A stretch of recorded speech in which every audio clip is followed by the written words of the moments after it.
Anyway. How you doing, Phoenix Comicon? So who do you call when you need someone to protect your ship, swing a bat'leth, or maybe even punch a Borg? I only think of one man, and he's sitting right here.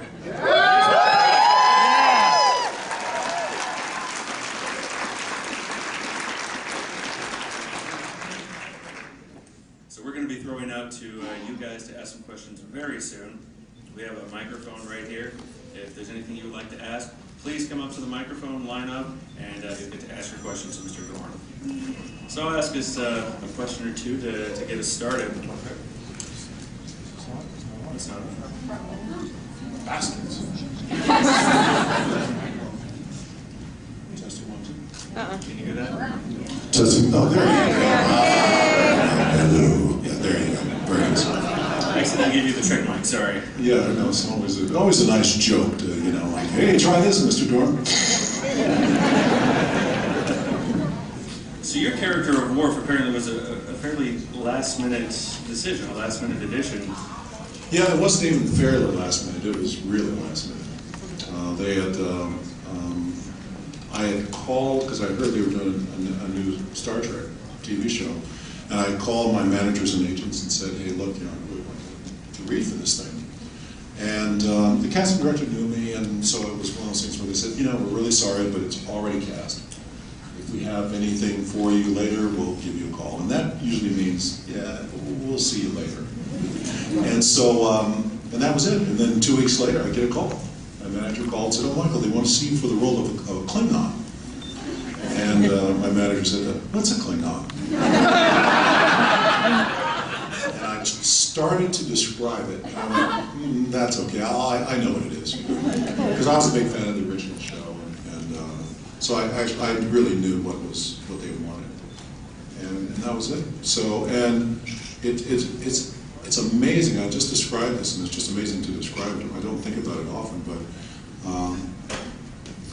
the regular cast with Denise Crosby and Will Wheaton still there, they didn't know who I was. I didn't get an introduction. They didn't say, everybody, hi, this is Michael Dorn. He's going to be joining you, you know. I just showed up. And they were going, I'm sure they were going like, who is this joker? You know, because he's a Klingon, you know, and he's not somebody you can miss. And they stuck me right in there, like in as a regular, very quickly.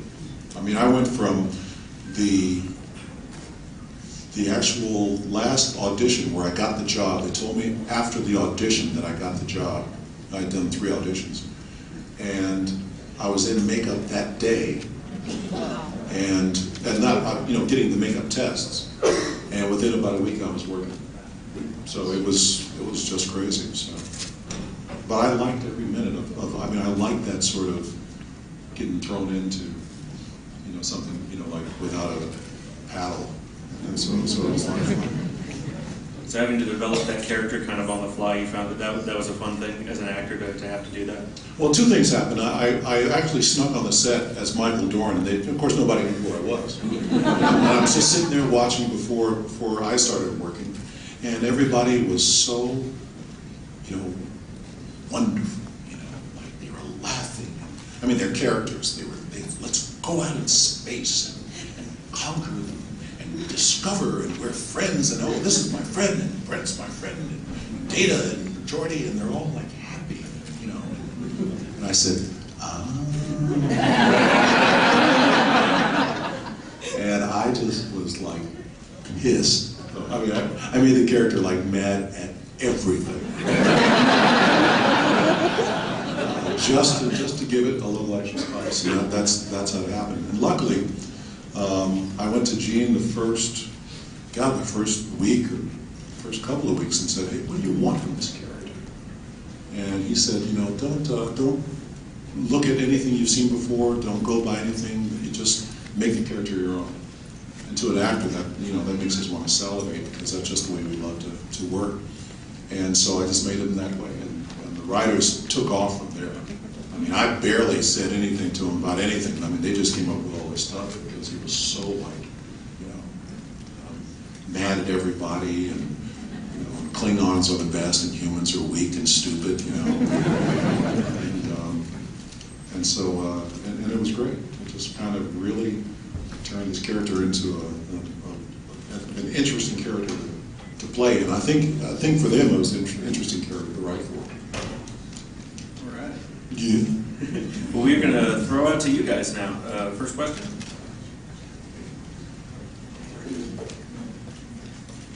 No, I prefer you stay on the ground. I'm sorry. I was asking about I Am Weasel, and did you find it more challenging or less challenging to work on that kind of a project than a live project? At first it was more challenging. Really? Yeah, because it wasn't the work that was difficult, it was the people that you work with. I mean, they're fairly insane. And one of my dear friends who was cow and chicken and red guy and all that stuff, he played Baboon. This guy named Charlie Adler. And Charlie called me Olivia de Havilland. Because when I first started working with him, I was just like, oh my God, they're so unruly. Oh, how could anybody act like that? You know? And because they were just wild. I mean, it was just this you wouldn't believe. You know, and I thought that Next Generation was wild. These guys were just pretty out of control. But they did fabulous work, and as time went on, I got out of control too. It's always good. Thank you. You're welcome. Okay, next. Hey. Thank you. I have more of a request rather than a question. Is it lines or anything like that? It is a line. Is that okay? How did I know? You would do. Is it a line from Shakespeare? Because he loves that, probably. Well, something that, could you please, it would be honored if you would, Please hurry. Whatever you're going to do. Ask me quickly before I lose interest. You know? kill you where you stand. Oh God, you know. If you were any other man, I would kill you where you stand.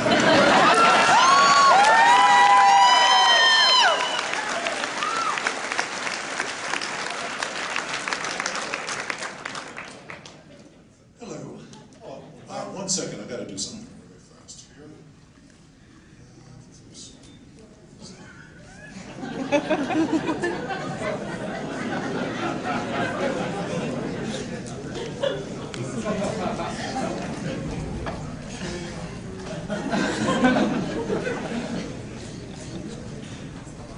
Okay.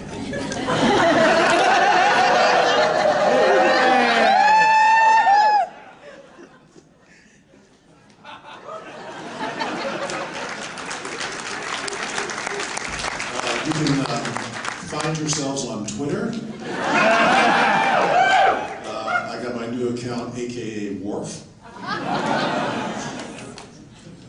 Yes. Yes, hi. I have a moment of truth question. Oh wow. What do you think the better show is, Star Trek The Next Generation or Star Trek Deep Space Nine? Not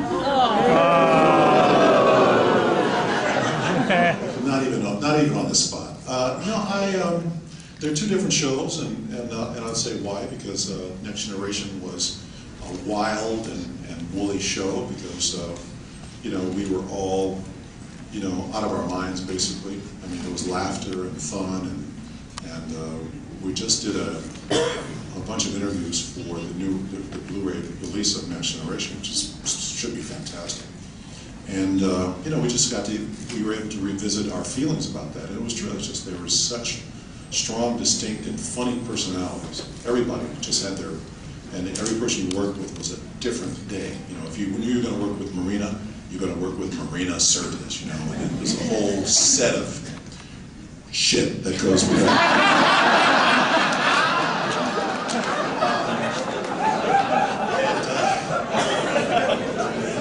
She's not around, is she? Rude. And you know, so it was, and once again, when I went over to Deep Space Nine, that was with the express purpose of boosting the ratings. And that to me was a challenge, because if I boost the ratings, then great, I'm a hero. If I don't, then I'm an overpaid jerk. And so that was a challenge. And it was a very different set when I went over there. The deep space was quiet and very serious. I mean, it was like, like you're in the Vatican or something. And I love this bit, I'm sure you've heard it a million times, where I get over there, I come from Next Generation, where we're singing, hey, honey, what's going on? I get over there, hey, guys, pea suit.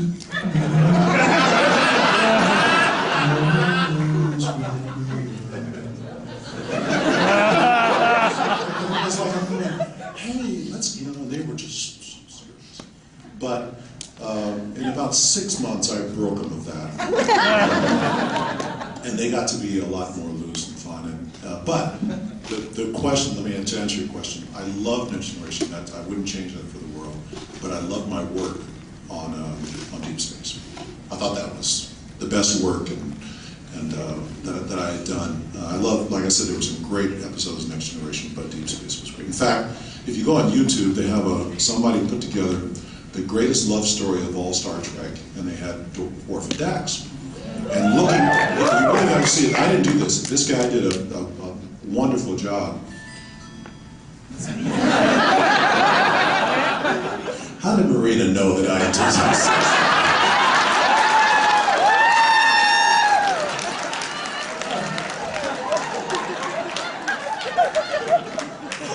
I'm afraid to answer it. Hello?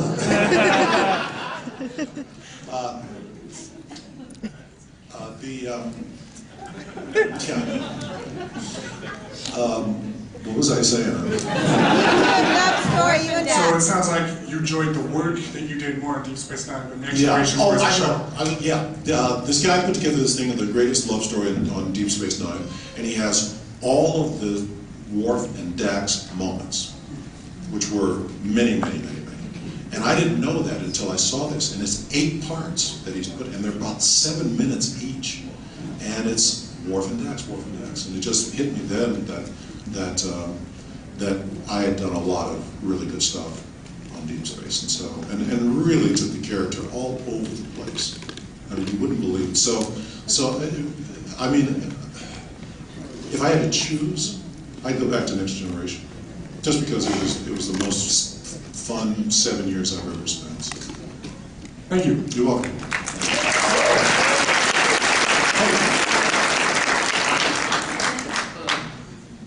I was wondering, how did you like playing the role as a Klingon, and if you were a different character, what would you pick? If I was a different character, I love the Klingons, but I probably would do Patrick. I'd be the captain. Of course, I'd have to be taller. But I like the captain. I think that would have been a great role. Just because it was such a cool role. I mean, when he started on Next Generation, it was something we hadn't seen before in Star Trek, which was a very cerebral, very sort of measured kind of guy, instead of Kirk, who, was like the bully of the galaxy. I mean, seriously, I mean, you go back and you look over those old ones, he is ready to destroy planets at the drop of a hat. If you don't return one guy, we're going to blow up your planet. And I mean it. That's the way he is, and I mean it. Oh my God, he'll do it, And it was just crazy, So, but that's a character I do. Thank you. You're welcome. Hi. Hi, I'm Casey with Down the Road Show. I'm very curious about, out of all the roles you've done a lot of things that we get to geek out about at all these Comicons. What do you geek out about? What actor have you not worked with that or been to at a Comicon that you're just like, holy cow, I just met? I love actors, but the one guy I actually had a chance to work with him was John Colicos, who played Quark. And I was very fortunate to work with him, That was fun. But I don't geek out at actors. I really geek out at test pilots. Because I was lucky enough to be like a mascot for the Air Force and the Navy. So I got to go to Edwards Air Force Base and meet all these guys. And you know, you run into them and you're just like, oh my God. You know, I mean, they're the real deal. And in fact, you know who Frank Borman is? Yeah. He was went to the moon, president of Eastern Airlines and stuff like that. I mean, he's one of the guys. He's one of those guys. And I had an F-86 at one point, and I was selling it. And my broker said, hey, Michael, Frank Borman wants to come look at your airplane. And I went, geek. I said, who? And he said, Frank Borman. I said, Frank Borman? Yes. Okay. And he showed up, and flew in his airplane, and I'm showing Frank Borman the F-86. And that was like a moment. I wish I had a camera. That was like a moment. And then when he decided to buy it, he wanted me to come down to Chino in California, where he was going to get it all fixed up and stuff. And so I went down there, and he wanted me to you know, show him some things that maybe are not on an old F-86, but on the new one. So I said, Frank, okay, now when you start the airplane, you need to jockey the throttle a little bit so it doesn't get a rumble in the engine. And he goes, yeah, I kind of remember that. I said, good. Okay, the next thing you know, when you do this, you know, that you have to make sure that your flaps are in there. He says, yeah, I think I remember that. And I go, oh, what a dope. I'm showing Frank Borman, you know, he's forgotten more than I've ever known. And I said, Frank, look, do me a favor. If you see anything you don't recognize, tell me, and I'll let you know. But I'm a geek about pilots. I really am. What work at Castle, by the way? Thank you very much. I love Castle, too. Rob Bowman is the producer of that, and Rob he directed a bunch of great episodes of Next Generation, and he went on to X-Files and directed the X-Files movie, and he also directed Reign of Fire, and he was there, and but it's such a cool thing. It's such a cool thing. I really like it a lot. Sexy lighting, and you know, fox I'm talking to. Be better. You all. Hi. Hi. Some of my favorite moments from Next Generation have to do with Worf dispensing romantic and dating advice to Geordi and Wesley. How much of that material was yours? And do you have any advice for the gentlemen of this generation? None of that was mine. No. But advice, how old are you? 32.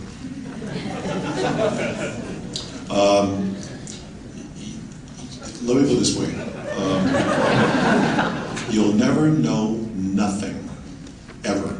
You'll get to a certain age and you realize, I know nothing about women. So the best advice is just to go with what you feel and let the chips fall where they may.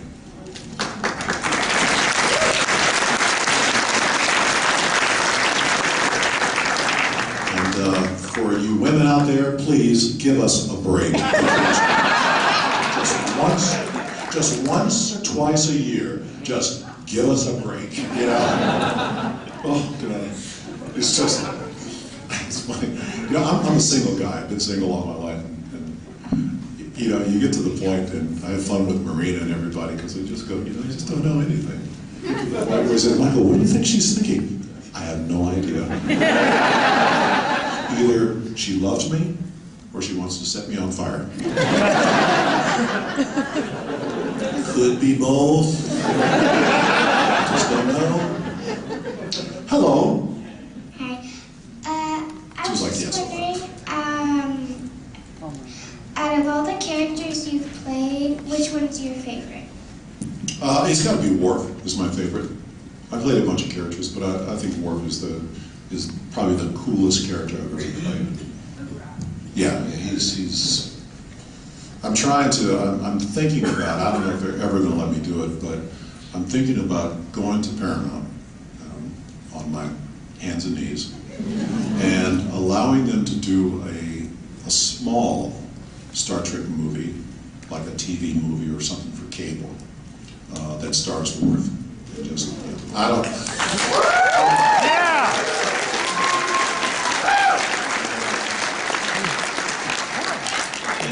And just have it be just a heroic, you know what, so.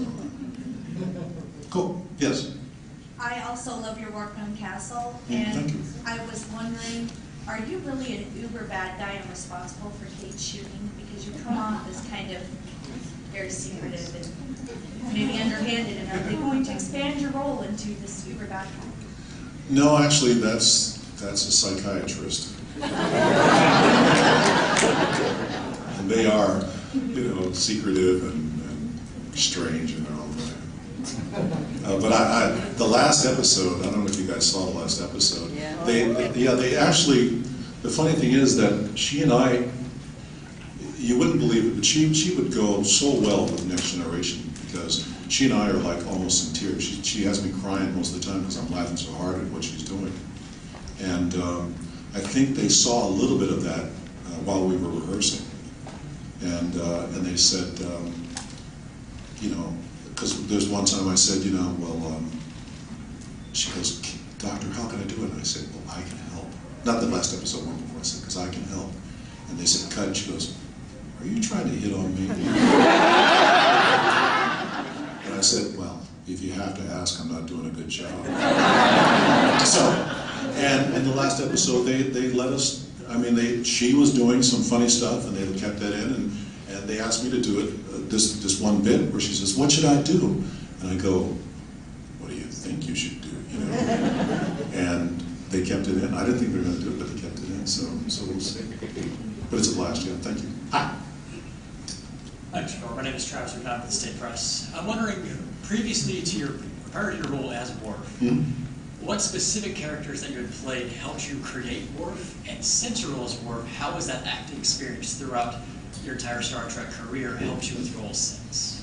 Nothing before then. No acting job I had done prepared me for that. I took one of the most fantastic acting classes in LA, this guy named Brian Reese.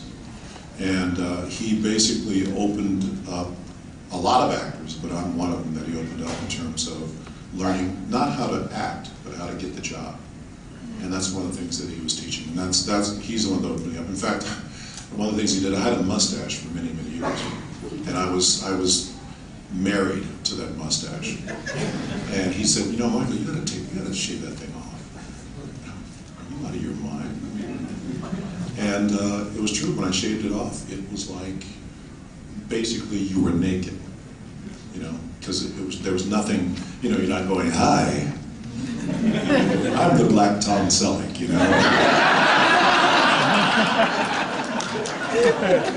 Hello, I'm Michael Dorn, and this is my mustache, So you're basically, and so that was the big thing. And working on the show, and I said this in one of our interviews recently, is that working with these actors, as much as we laughed and talked, these were seriously strong actors. Not just, kind of. They were seriously strong actors. And you learn about how to work and how to navigate, in these roles. And it's nothing beats experience. So, and I took that with me wherever I go. Thank you. Thanks. Hello, Mr. Dorn. Hello. A lot of folks here probably don't realize just how accomplished you are as a pilot. You've flown with the Blue Angels. And the Thunderbirds. And the Thunderbirds. That's just amazing. Yeah. So my question for you, it's so cool. I want to give you a question that just really lets you enjoy the next few moments. What is it? What is the one experience you've had in a plane that you wouldn't trade for anything in the world? Something so unique that you experienced in a plane? Oh, easy. I actually went on an aircraft carrier in an F-18 Hornet and did maneuvers where you did cat shots, traps like they show on the movies and stuff like that. We did 4. I left from Central California, Lemoore, and flew down off the coast of San Diego, which was a long trip. And it truly is what they say. You're flying along, you're over the ocean, and he says, at your, let's see what it was, at your 9 o'clock, there's the boat. Little thing out there. You go, and it's just like a movie, you know, just like what you see on television. You go, we're going to land on that. Sure enough, they get us in the marshalling area, and we come down and we land, and we're coming in, and I'm cool. I'm like cool. I got my glasses, helmet, my oxygen mask, and I'm cool there. And we come in to land, and you're going 170 miles an hour. And so things are happening very quickly. You come in to land, and you see the super stretcher that sticks up on the boat. You see it go by like that. And you go, holy shit, they gotta stop soon. like real soon, before you can say, holy, they have to, you're stopped. And it is like everything is still going forward. Like this. Finally, it comes back, and you know, my glasses are like this. And we did that 4 times, and which was amazing. The pilot I was with, Brian Grant, said, "Hey, Michael, I know I yell when he does a shot," and so we're both yelling. And we got out of the airplane, had lunch, jumped back in it, and he says, "Okay, Michael, you have a choice. We can leave now, or we can stay around for night carrier operations." Stay. I said, "No." And a funny story, on the way down there, which was it was a pretty good trip down there from Lemoore. I was flying because he let me fly from the back seat. I'm flying, and I'm like all over the sky because I'm having a good time. You know, I'm going fast. And he says, "Michael, you can't do that. You have to like fly straight because they're watching me. You know, if you're all over this, they're going to say like this pilot's drunk."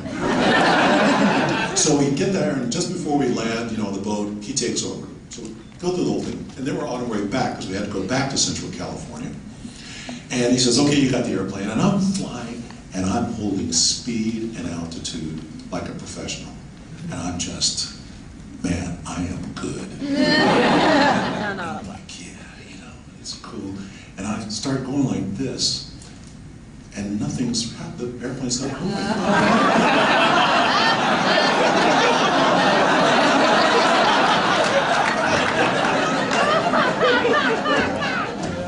I said, "Brian, what have you done?" And he goes, "I just couldn't take it anymore." And he took the controls off. There's a switch, and it totally blocks out the back controls. And I'm flying for like an hour.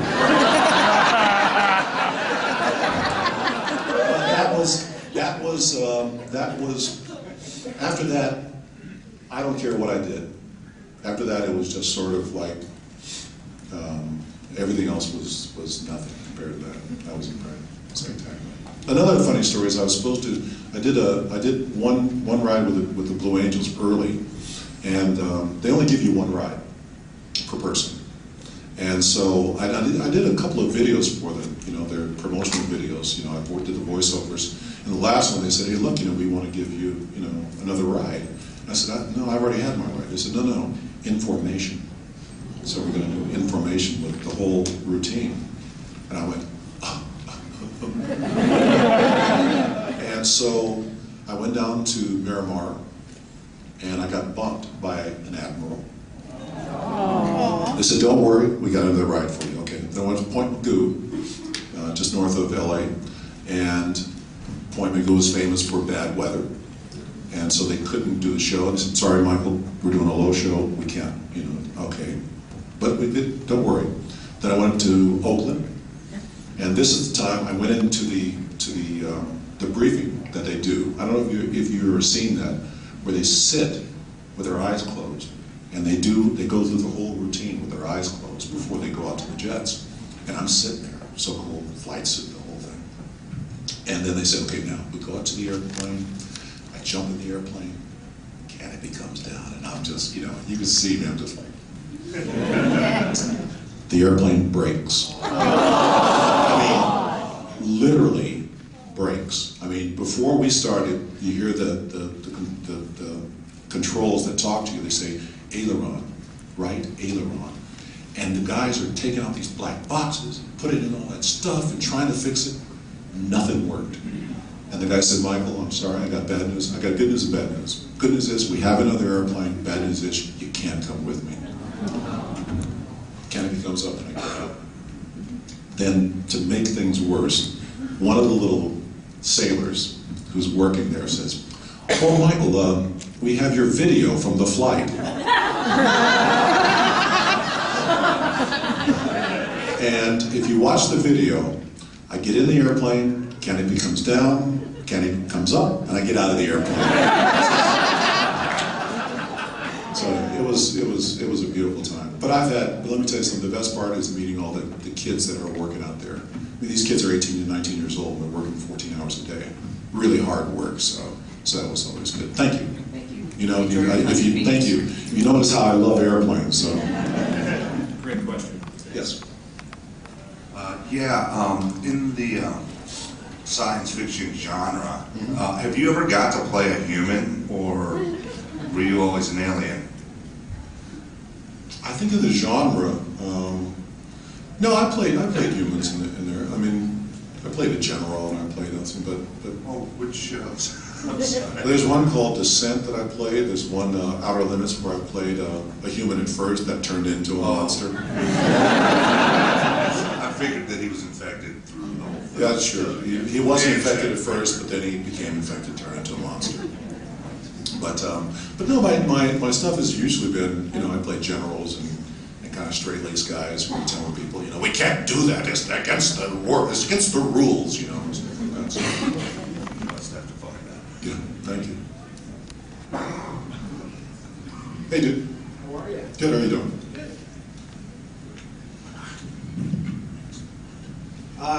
You already told us about Captain Kirk and that he's a bully. Yes. What was it like being his lawyer in Undiscovered Country? Different Worf, but... Yeah, I wasn't very good, was I? And honestly, my question is, what was it like to work with Shatner? Oh, that was... D. Kelly. Well, I love the, although I never went to the conventions, but I love the original guys, and that was fantastic. DeForest was funny. He was very funny, and I love working with Christopher Plummer. Fantastic. But in fact, Dee said that, you know, after they got sentenced to death and whatever they grew up in there, whatever it is, you know, I was walking by where they were standing. He goes, "Hey, why don't you give me your card? I'd like to, you know, what do you say? I'd like to recommend you to some friends of mine." He was on me that whole, but it was very funny. Yeah, I got to meet him several times. Yeah, and then at the last day that I worked, all the characters were there one day, and the guest stars were sitting on one side and they were sitting on the other side, and that was one of those moments where you're there. You see. I thought they missed a golden opportunity by not having you show up in Generations with Kirk and be like, hey. Yeah, they had a lot to do. You're welcome.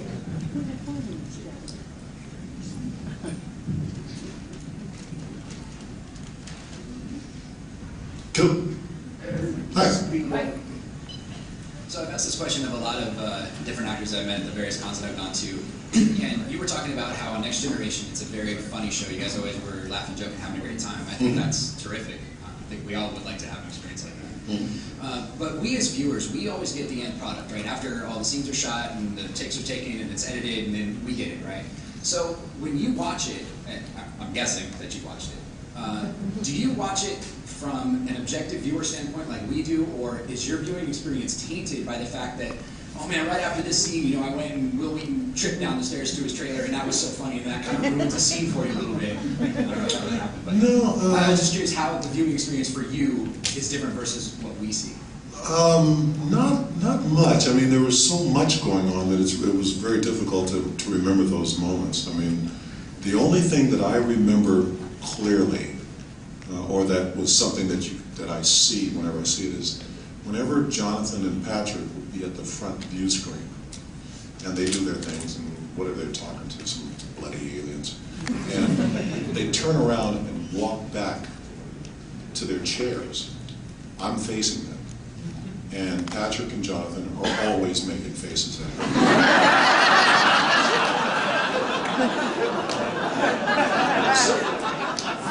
It was a little unfair. Because, I mean, Patrick especially, as serious as you think he is, he was the ringleader. And I have to, like, be just looking at them. And they come back and, you know, and they're making faces out and they turn around and they're serious. And I'm always, you know, whispering to them, you know, saying, I'm gonna kill you guys. I swear to God, I'm gonna sneak in your room and I'm gonna kill you in your sleep. And you know, those are the things that you remember because it happened all the time.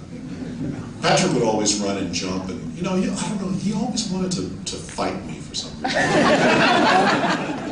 Yes, Michael, I took golden gloves, I can tear you apart. But overall, you enjoy it as much as we do. Yes, yeah, you know, and but it's kind of interesting. It's going to be interesting watching the new Blu-ray release, the DVDs. I mean, when you see it now, I'm afraid it looks a little bit like the original show. I mean, they didn't have even between us and Deep Space, you know, or not Deep Space, but Enterprise. I mean, they had all these beautiful monitors around and stuff like that, and we were, you know. It was, TV screens behind Alexa. yeah, it's pretty wild. But you know, but like I said, I love the original because of the stories and stuff. So it's great. Thank you very much. You're welcome, dude. Hi. Hello. Two things. Yes. One, because Marina told us one of us to do this earlier. Hi, Dorny. And second thing. I know you're in Castle right now. There's a lot of really great television going on right now and everything like that. If you had the option of being on any of the current television lineups, like Walking Dead or Game of Thrones or something like that, which one would you pick, and would you want to be a hero or a villain? You know, I gotta tell you, the show that I love to watch, and I'm sorry it's not from this country, but the PBS show, BBC, called Doc Martin. I just think that is seriously a laugh out loud show. I mean, he's kind of like Worf. Seriously, he's like, Sid, would you like to come? No. Joe, what about this? No. Yes. Don't you think I look pretty? Yes. So, but I think the funny, there hasn't been a show in a long time that I just was kind of like going, wow, I'd really love to do that. It's been a while. For some reason, I always wanted to see a Walking Dead. I always imagined that you'd be awesome on there, like the governor. Yeah, well. Hello. Hello, my name is David. Hello, David. United Federation of Phoenix Star Trek Club. Just a quick question for you, going back to Next Generation. When you first started your first season and you got into the character of Worf, how hard was it to learn Klingon? And I understand out there's actual schools that teach that language now, so they have a structure to it. Can you believe that? Yes, it wasn't difficult to learn Klingon, but it definitely had a thing where I thought I was going to be learning more of it. I thought I'd really have to learn, but it's just one of those things like with anything.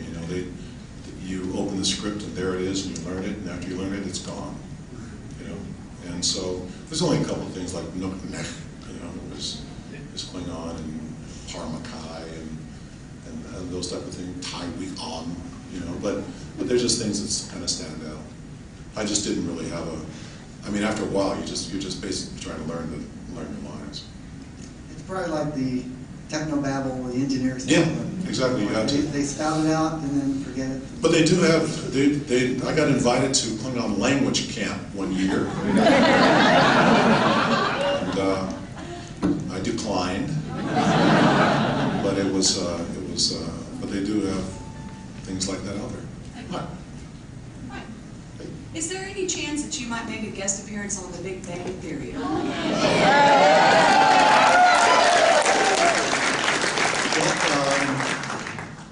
I would have. I think not. Just because only because I think that they kind of mind that particular story to the, especially since Brent's been on there also.